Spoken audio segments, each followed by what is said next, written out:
Just read this morning that Texas farmers are closing down because they can't find laborers to work their fields. Are you telling me white people can't, sorry, excuse me, won't work in the fields? Hey, all of you who thought they were taking your jobs, accepting applications now. This woman here, mountain farm owner, struggles to find workers as immigration enforcement tightens. It's just been harder and harder and harder to find those people to work. Bethany Gotts owns Quay's Farm in Mountain Home, but now with fewer workers, a lot of the manual labor is left up to her. She tells me she's tried hiring locally, but it's been difficult to find people willing to do the hard work. Finding a legal American here that is going to work as hard as an immigrant is nearly impossible. She even posted job openings on Facebook. I had 7 people contact me about it, and when I sent them the description, I had no people respond. She says hiring undocumented workers is not an option, with serious risks for both sides. One, you're going to get fined. You have unfortunately, an employee living in fear. They could get picked up at any moment, and then you're without an employee. To keep her farm running, Gotts is hiring high schoolers and is now looking into the federal H-2A visa program. I have endeavored to spend $200,000 to build a small worker housing so that I can get H-2 workers next year. Gotts hopes for long-term solutions that support both farmers and workers. The misnomer that farmers exploit immigrants is just so sad to me because, like I said, my friends and neighbors, we love our workers. They're our family. And they want to work, and they will work hard, and there needs to be a path for these people in our country because our government has failed them. And it is failing, I feel, the farmers. And I'm never going to do anything to hurt our farmers. And you can also say the leisure business, etc. There are some businesses where you have a disproportionate amount of people that are the people that you're talking about. At the same time, we have to get the criminals out of our country. And we're looking at doing something where, in the case of good, reputable farmers, they can take responsibility for the people that they hire and let them have responsibility, because we can't put the farms out of business. And at the same time, we don't want to hurt people that aren't criminals. Most of the people that came in over the last 3 years under Biden, I would say probably 3.5 to 4 years, those people, you have a lot of criminals, you have a lot of, we're looking at that very closely. You've had people that have worked on farms for 20 years. It's very hard to go in there and say, you're coming out. But we're going to let the farmers take responsibility. They're great people. It's all gone. Everything is gone. The pool, the brewery, the bar. Hamadah's house is effed. This one is no better.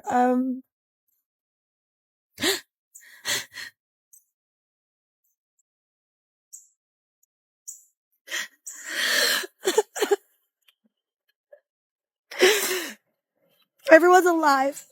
That's what matters. Everyone's alive. Oh,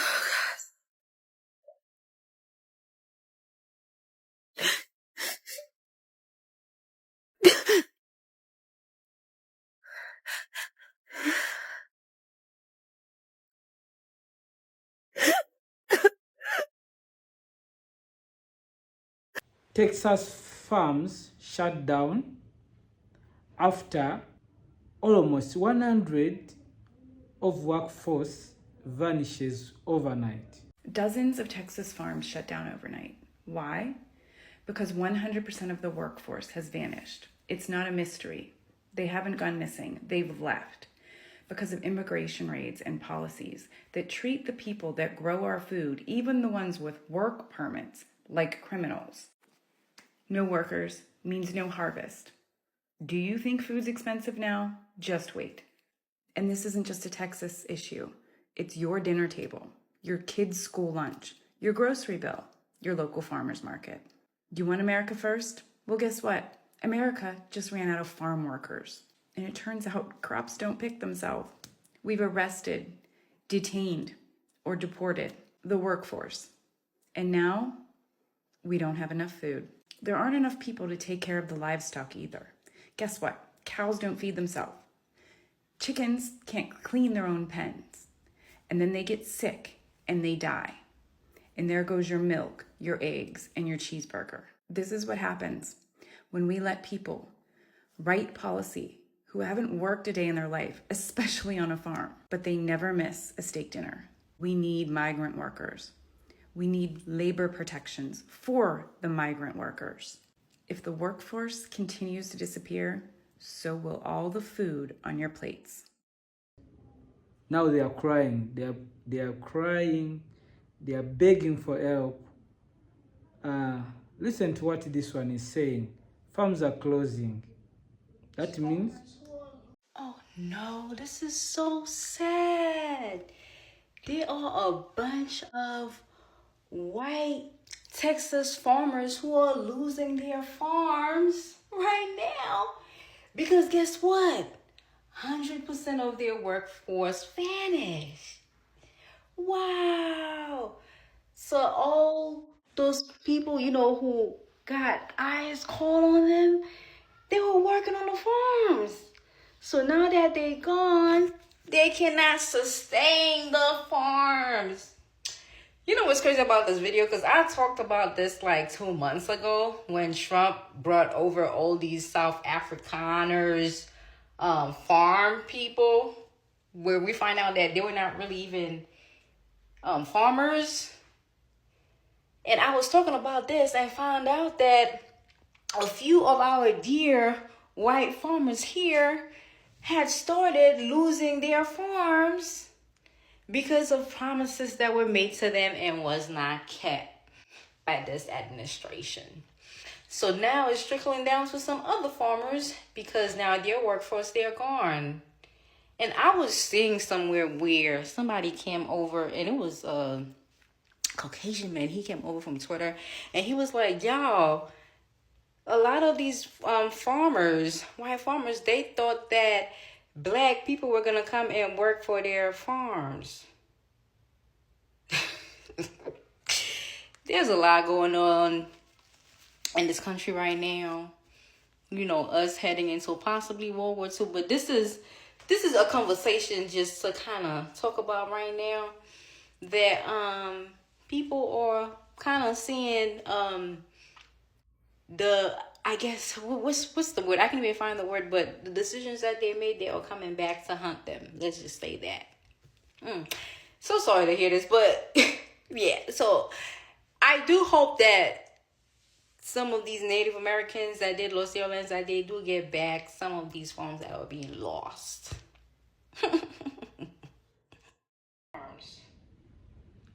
so.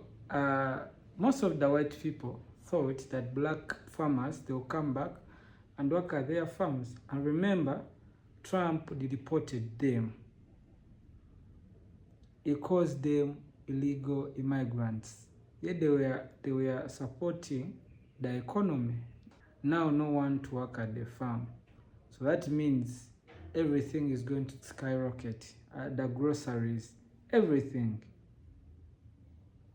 So they are blaming Trump for what's happening.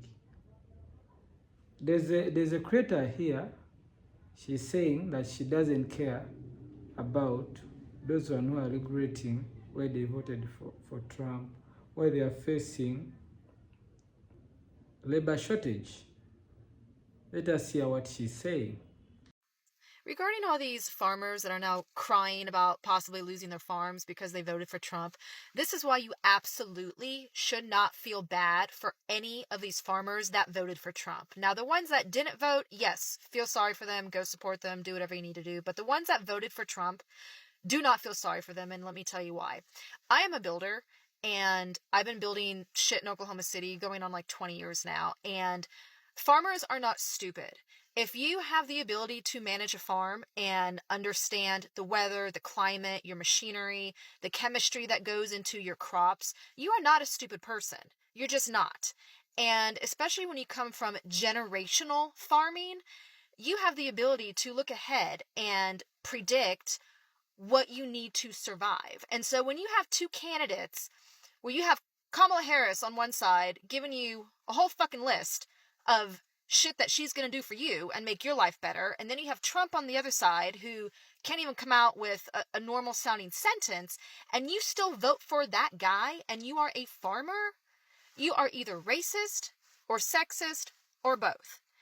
And they're only crying now because now they are being treated exactly how they voted for other people to be treated. Got that? They are being treated how they voted for other minorities, people of color, everybody else, poor people, sick people.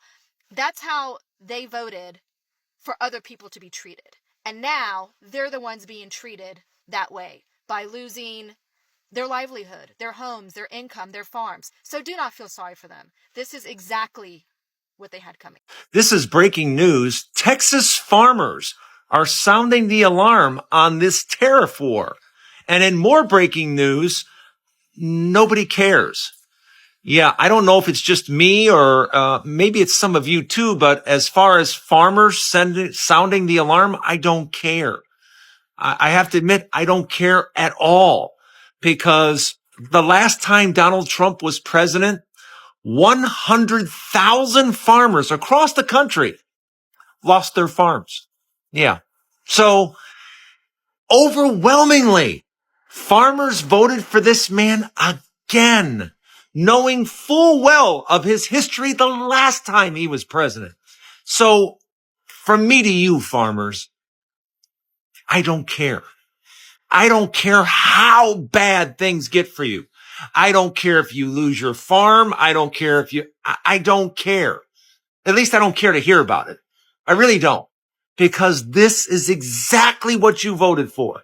And you're going to get what you voted for. You're going to get 4 more years of Donald Trump not giving a damn about farmers whatsoever. So enjoy. It's Joe from Georgia. So this is news out of Texas. But folks, these are alarm bells ringing for the entire United States. And our government is not listening. Overnight, multiple farms in the state of Texas completely shut down. And the reason for this shutdown was because they have lost almost 100% of their workforce. Now, we know this is the result of the immigration raids and stricter enforcement, but the ripple effect is going to be felt all the way across this country. Now, you've got crops that are rotting in the fields. You have livestock that is not being attended to at all. And that takes a lot of personnel. And we're talking, so now we're getting every area of food to include meat. And the communities that surround these farms, those businesses and those people who depend on the income from these farms, it's creating disasters for small communities in Texas. Now, this is not stopping at Texas farms. This is going to end up all the way across America, especially in the breadbasket, the middle of the nation, because they have tons of immigrant help. But folks, the alarm bells are ringing. Your food on your plate is being affected. So you got to think about it. It won't be soon until either prices go ridiculously high or you just won't have any food to buy. Our farmers and agricultural producers do not want handouts. They really don't. The farmers come to my office a lot, and they just, sir, please just give us a level playing field. Others want more than that. They want everything. The farmers want a level playing field, and I talk about it all the time. That's all they want. Farmers from across the valley meeting today, searching for solutions as labor shortages continue to impact operations. One potential solution is a temporary visa program already used in other states. Dante Gagliazzi with the Texas International Produce Association says the H-2A program may be the answer. Even the local crews in Uvalde here are getting smaller and smaller, so H-2A is the future. Whether like it, love it or not, it's what we're going to have to learn to do. With immigration's crackdowns tightening, the H-2A program could become a crucial path forward. Our Jorge Vela was at that meeting and has this report. become a lot harder to try and like get big groups of people. You can certainly find people, but it's just going to be a lot smaller groups. Instead of seeing a group of 80 or 100 people, you're going to see groups of 40 or 30. So just it's kind of just the scaling is different. Shortages in labor pools have forced Texas farmers to consider other options. Michael Davis from Tex-Mex Sales recognizes the H-2A program, which brings in temporary foreign workers when U.S. workers aren't available, but calls it costly and complicated. And with harvest season fast approaching, there's growing concern. The only problem is that the prices and all that stuff, I just don't see how it can work in an area where you're not getting much bang for your buck. So you're going to be paying out more and then you're going to be earning less. I don't see how it's going to work out in certain areas of the business. One of the main reasons why farmers are hesitant to adopt H-2A is because they cannot afford the high wage rates. In Texas, that is over $15 per hour. I believe it's $15.79 an hour. Plus, if you're in the H-2A program, you have to provide free housing. You have to provide free daily transportation. You have to provide free transportation weekly to the store, to the bank, etc. You have to pay all the costs to get the workers here and all the costs to send them home. Brack says that while the program offers a reliable workforce, the cost can add up, potentially pushing our expenses to $25 or even $30 per worker. And that's a challenge as Texas has seen a spike from nearly zero H-2A workers a few years ago to over 13,000 today. The solution is we need Congress to pause the wage rate till we can develop a replacement wage rate that's in line with the market. While many farmers remain hesitant, others like Manis Caria and Hargill are embracing the change. Last week I was in Florida, and I have seen H-2A workers. They all say that when they are very happy with the productivity, the quality, and overall progress of the company and the employees. It is a good thing to go through the formalities and make everything clean, transparent. Davis says he will continue looking into whether or not it's a good fit for his business. I myself am going to research more, but hopefully, who knows in the future, we will see. Working for you in Mission, I'm Jorge Vela. We're here. We are here at the FAFO stage. This is really bad. And if you appreciate my content, please engage with this video. I'm just going to read this to you.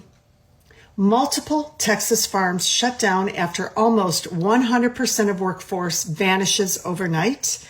In a stunningly swift overnight change, some Texas farm operations had to shut down after losing virtually all of their workforce, an exodus triggered by the increase in immigration raids and increased enforcement. The ripple effects of these raids are the gift that keeps on giving and will be felt nationwide. Unpicked crops are now left unharvested. Livestock were left untended, and rural economies are on edge. The story isn't just a tale of woe for Texas farms. It's a warning for American agribusiness, food prices, and communities that keep food on our plates. I need you to share this with every Republican you know. And you don't even need to wait for their response. They just need to know what's happening. And this is part of my line of work. I deal with commercial farmers, including these small farmers, as clients. And I cannot tell you how this is the beginning of the complete collapse of our economy under this Project 2025 administration that doesn't know what they're doing. You talk about the immediate shuttering of farms, because this is actually what's happening with the food, with the harvests that are lying there completely rotting. That is a loss of food to local food distributors, local grocery stores, local restaurants, hospitals. They sell their harvests, all sorts of vegetables, to businesses. It gets even more alarming, much more alarming.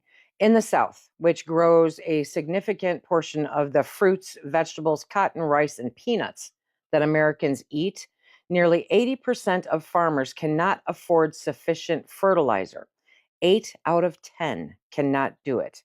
In the Northeast, 69%. In the West, 66%. Even in the Midwest, the literal breadbasket of America, 48% cannot secure their full fertilizer needs. That's almost half. John Newton, The American Farm Bureau Vice President of Public Policy and Economic Analysis said after the survey, and I quote, "These results speak pretty clearly that we have got a challenge out in the countryside in terms of farmers being able to afford the fertilizer that they need at this critical juncture in the planting season." That's a direct quote. I want you to notice his framing of this because it's important. He did not say some farmers are struggling. That's not what he said. He said we have a challenge in the countryside. The entire thing. This is institutional language from a major agriculture organization acknowledging that something genuinely significant is happening.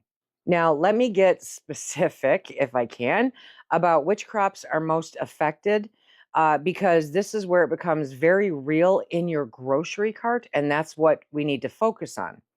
More than 80% of rice, cotton, and peanut producers say they cannot afford all the fertilizer required for this season. More than 80% said this.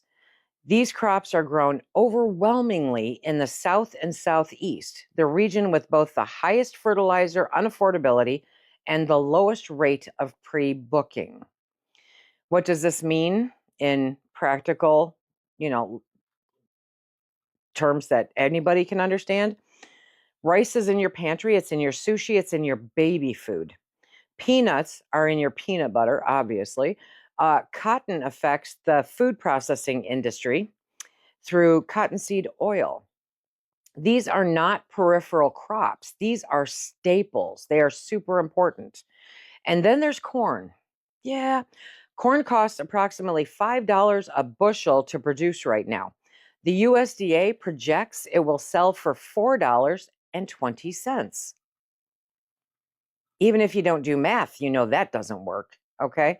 Farmers are losing 80 cents on every single bushel of corn that they grow.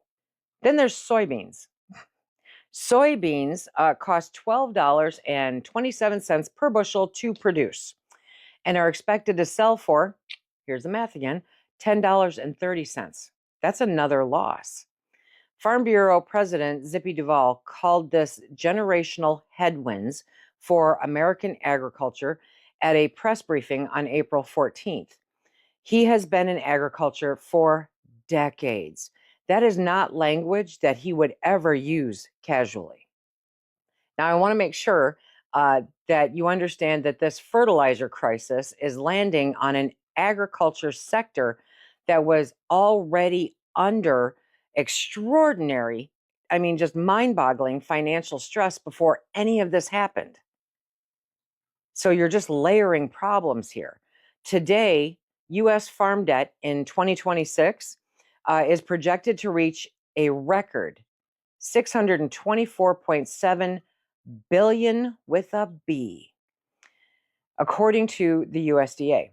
That is not farm assets. That's not the assets. That is farm debt. Record high. The interest expenses alone are expected to reach $33 billion this year, which is also a record. Farm bankruptcies, Chapter 12 filings, which are the specific form of bankruptcy for family farms, surged 46% in 2025 to 315 filings, the second consecutive year of increases. In the Midwest, bankruptcies rose 70%. In Arkansas, the largest number in any single state.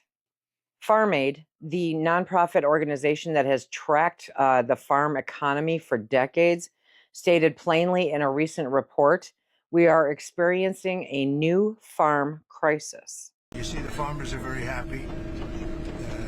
I think it's 25 million tons, but it's numbers that they've never seen before in terms of the soybeans, in terms of other things. We have numbers coming to our farmers that the farmers have never seen before from China. Our farmers are very happy. I suggest that they go out and buy larger tractors and more land. Okay? We want larger tractors and more land because nobody's ever seen anything like it. Guys, I was wrong and I can admit that. When people were saying that mass deportations would greatly affect farmers, I didn't actually think they were serious. They said that Americans were unwilling to do the jobs that immigrants do. And I didn't believe them. But this new video that I just saw proved me wrong. It's just been harder and harder and harder to find those people to work. Bethany Gotts owns Quay's farm in Mountain Home, but now with fewer workers, a lot of the manual labor is left up to her. She tells me she's tried hiring locally, but it's been difficult to find people willing to do the hard work. Finding a legal American here that is going to work as hard as an immigrant is nearly impossible. She even posted job openings on Facebook. I had 7 people contact me about it, and when I sent them the description, I had no people respond. I went ahead and found the job listing. She's offering $2,000 to $3,000 a month for full-time manual labor on a farm. She says hiring undocumented workers is not an option, with serious risks for both sides. One, you're going to get fined. You have unfortunately, an employee living in fear. They could get picked up at any moment, and then you're without an employee. To keep her farm running, Gotts is hiring high schoolers and is now looking into the federal H-2A visa program. I have endeavored to spend $200,000 to build a small worker housing so that I can get H-2 workers next year. This woman had $200,000 lying around that she could have used to pay some strapping young Idaho corn-fed boys to do the manual labor on her farm, but instead built temporary housing for visa workers. I never thought I'd live to see the day where liberal media was telling people, are you unwilling to pay Americans a fair and decent living wage for hard manual labor? Just import a bunch of people to do it for way cheaper and then put them in a house and they can't go anywhere else because what other option do they have? Man, I feel like there's a term for that, but it's just slipping my mind. Serious farmers cannot find help since number 47 has either deported or scared everyone away. Even people who can work don't want to go work on a farm. Farmers have gotten screwed. Their fertilizer is 40% higher. That's if they can even get it. Gas prices, aka diesel for them, is higher. They've been screwed with tariffs. They got screwed in their trade deal. They got a $12 billion bailout, but that didn't really do anything for them. Expect to dig in your pocket more for farmers. And yes, a majority of them voted, not one time, not 2 times, but 3 times, and a majority of them still support this administration. I think it's really unfortunate that some people have to learn lessons extreme like this. I know I don't. Hit me on the head one time and I get it. How about you? Do you feel sorry for these farmers? At this point, the nasty comments that I get, the nastiness of Trump supporters, they have really taken away my empathy, which is saying a lot. If you found this post informative, please like, comment, follow, and share for more. Multiple Texas farms shut down after almost 100% workforces vanish overnight. So some Texas farm operations had to shut down after losing virtually all their workforce. An exodus triggered by the increase in immigration raids and increased law enforcement. The ripple effects of these raids are the gift that keeps on giving and will be felt nationwide. And this goes for unpicked crops. So there's crops that are just sitting there that are now left unharvested. And then also there's livestock. There's livestock that's gone unattended. And this is hurting not only the local economies where this is coming from, but I mean this is going to cause food prices to spike, and then also it's going to cause food shortages. So this is another effect of Trump's stupid fucking raids. Again, he's not going after the criminals. He's going after these workers. These are workers that are working on the farms. They're attending to livestock, and now we're all going to feel it.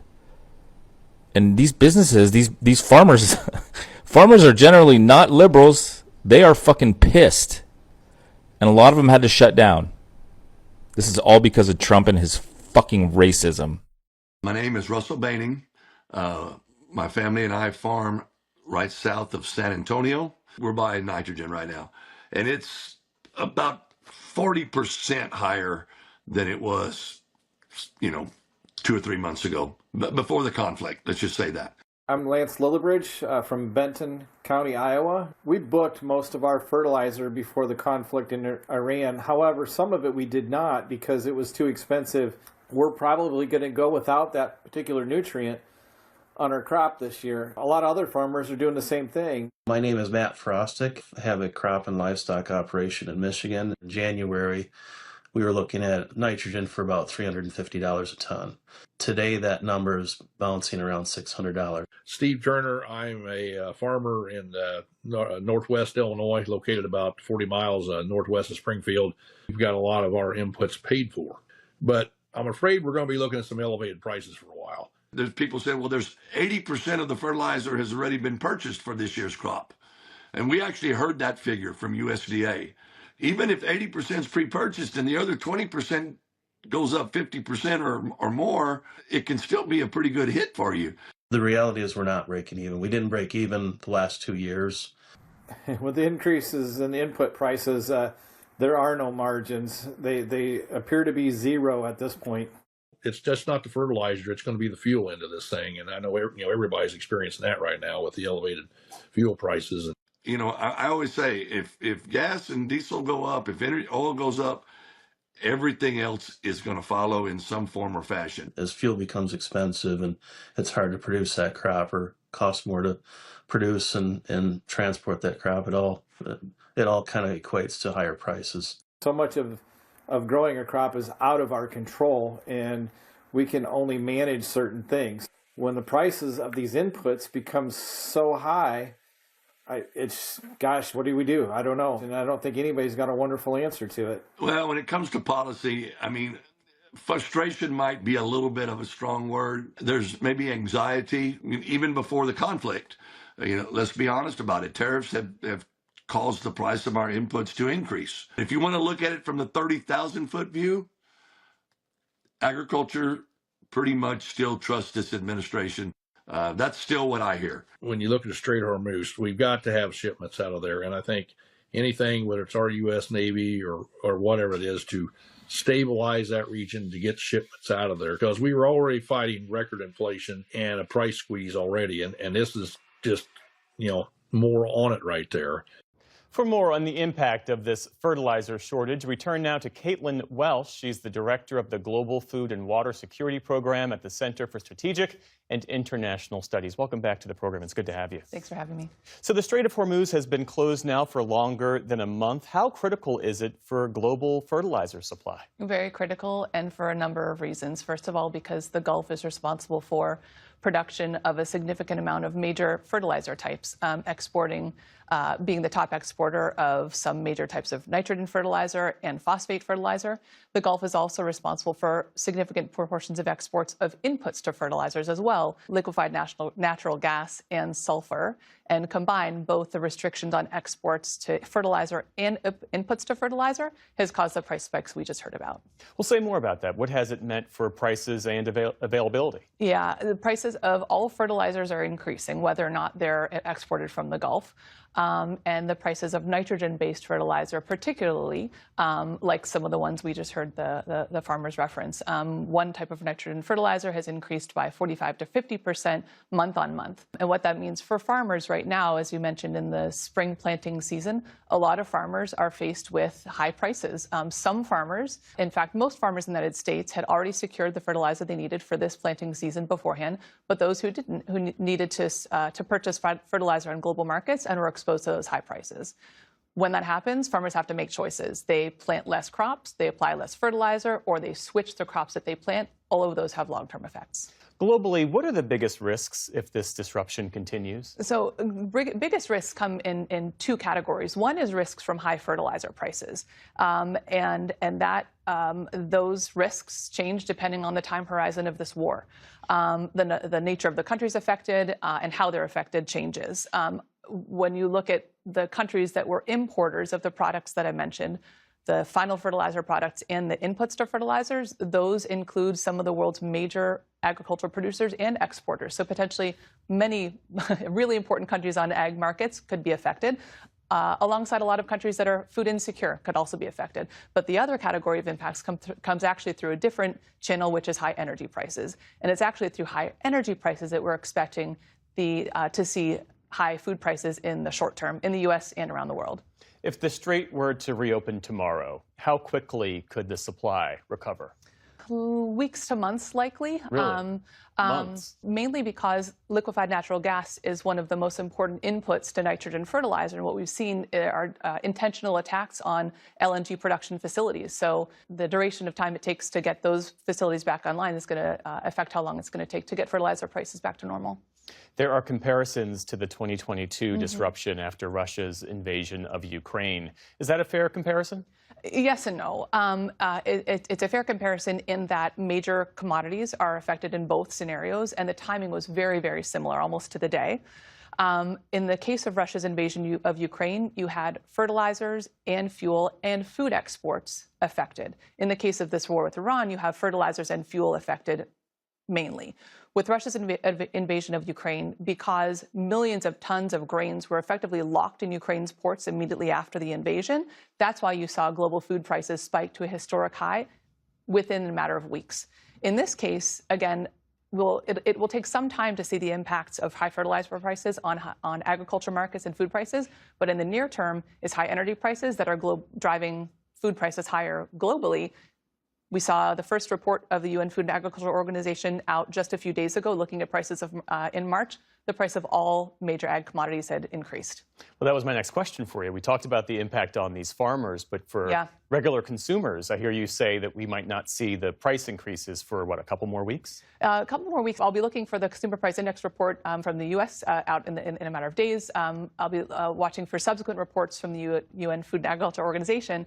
The World Food Program of the UN expects that the impact of high energy prices alone will increase the number of people experiencing acute food insecurity by up to 45 million, depending on the duration of the war. And those impacts could spike within a few months. So it takes a few months for the impacts of high energy prices to bear out on high food prices. That's what we saw in the case of Russia and Ukraine as well. Caitlin Welsh, thanks as always for your insights. Thank you for having me. My. Farmers sure are going. Texans pride ourselves on our grit and determination. Texas farmers especially, they rise before the sun, push through drought and debt, and carry the weight of feeding their families and the world on their shoulders. That weight is often backbreaking. And in the weight of massive debt from a lost crop, where the consequences are too far off and life-ending. That's why I fought in this budget to secure $100 million in low-interest loans for struggling farmers through Senate Bill 1. When times get tough, we have to make sure our farmers aren't on their own. This isn't just a loan, it's a lifeline. Farmers in my district and across this state are facing historic drought, rising input costs, volatile markets, and recently federal funding cuts that threaten to pull the rug out from under them. These aren't hypothetical pressures. These are real families barely making it through yet another season. I've talked to farmers across this district and across Texas far too many of them tell me that they're just one bad harvest away from losing land that has been in their family for generations. I've heard these stories, I've heard their struggles, and that's why I decided to file this amendment. We went to work. Now, I partnered with Senator Joan Huffman, our finance chair, Lieutenant Governor Patrick, to push this priority across the finish line, and together we doubled my original ask to a total of $100 million in the final budget to fund a hardship program over the next 2 years. But we can't stop there and call it a day. Our farmers are committing suicide at 3.5 times the national average. That's a mental health crisis that we must address. Rural Texans face isolation, financial stress, and almost no access to mental health care to speak of. If you're in a town without a doctor, there's probability that there's not even a therapist. Texas must make serious investments into rural health. I pioneered the AgriStress Help Hotline, which is a 24/7 mental health support line, to farmers from people who knew what they were going through. It blossomed now into a nationwide program. This loan program is one piece of a broader solution. We've got to keep listening to our rural communities and addressing their needs in a real way. Our farmers, they don't often ask for much, but when they need our help, I'm proud to say that Texas will answer. My name is Roland Gutierrez, Texas Senator, District 19. Thank you so much for your support. There's been a lot of noise in the last few days and a lot of questions about where the president stands in his vision for farm labor. The first thing I'll say is the president has been unequivocal that there will be no amnesty, and I think that's very, very important. I and the rest of our cabinet certainly support that, effectuate that, and make sure that happens every single day. The second thing, to your question about mass deportations, the president and I have spoken about that once or twice, and he has always been of the mindset that at the end of the day, the promise to America to ensure that we have a 100% American workforce stands, but we must be strategic in how we are implementing the mass deportations so as not to compromise our food supply.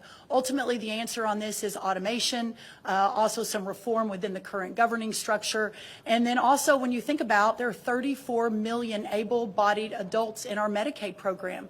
There are plenty of workers in America, but we just have to make sure we're not compromising today, especially in the context of everything we're thinking about right now. So no amnesty under any circumstances. Mass deportations continue, but in a strategic and intentional way as we move our workforce toward more automation and toward a 100% American workforce.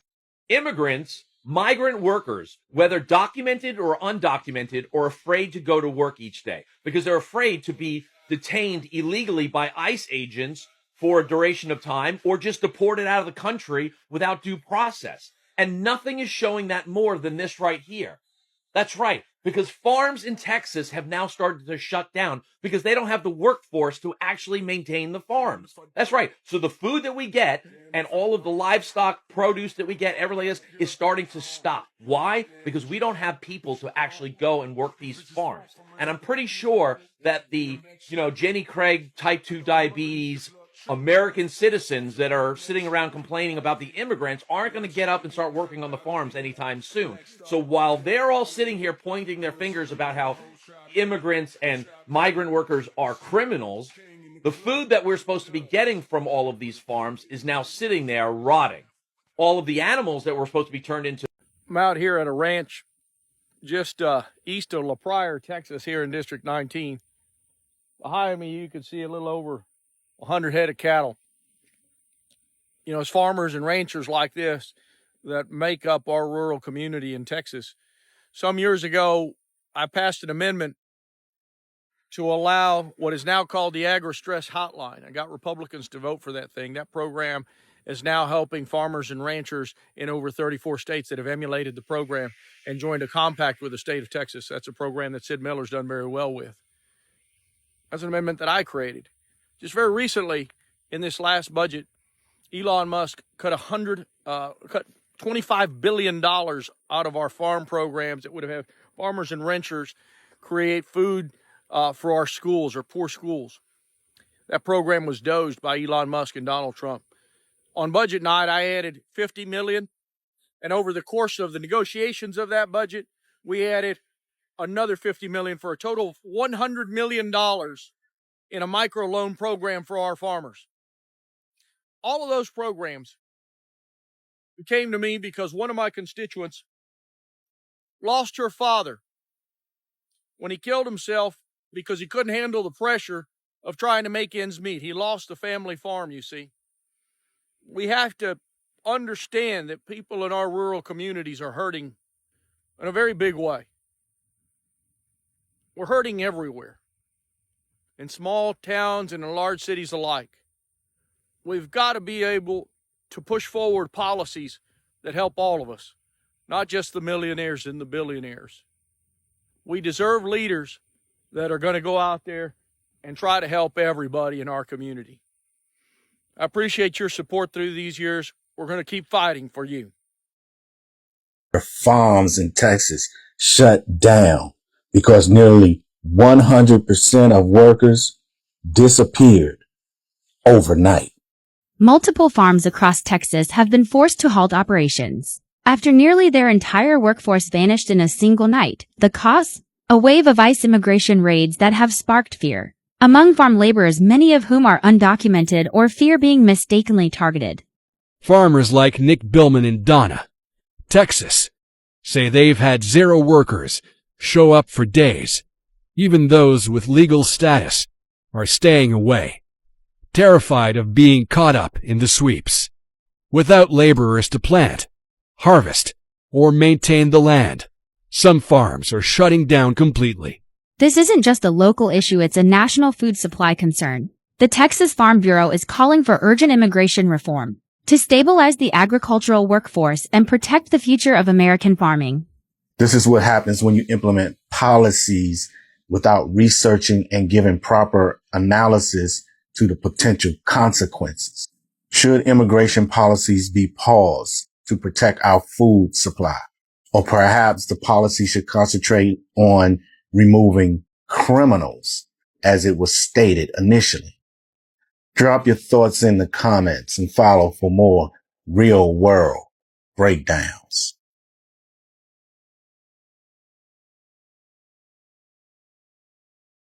So Texas is having a farming crisis because multiple farmers have had to shut their doors because their workforce virtually disappeared overnight. This, of course, is due to immigration enforcement and many people either being deported or too scared to come to work or fleeing the state where enforcement agents are. What people may not realize is that the United States, our entire food chain is built off redundancy. We have multiple farmers growing the same foods. We have multiple farmers raising the same cattle to produce more food than we actually need. Much of our food gets wasted. If too many farms close, we lose that redundancy. We potentially lose our ability to keep up with the need of food for everyone. So playing around with undocumented workers like this that are literally keeping the United States afloat seems like a really bad decision. But I also want you to consider that the country was literally built on immigration. If it wasn't for the Chinese and the Irish immigrants that came here, we never would have had a transcontinental railroad. We never would have been brought into the industrial age. If it wasn't for the current rise of immigrants coming to the U.S., our birth rates would have plummeted already. We would have been in an age crisis because people aren't having babies in the United States because we can't afford it. So the literal country is built on the backs of people who were either forced to come here in the form of slavery or came here to flee a disabled government, which often was destabilized by the United States. If it was not for people from elsewhere, people from other places coming to the U.S., we wouldn't function anymore as a country. And I don't know when this administration or the MAGA zealots are going to learn to understand that, but it's really frustrating that I have to be a victim of their bigotry as well because they don't understand the system they created. Have a good night. Thank you for watching Great Minds Blacks.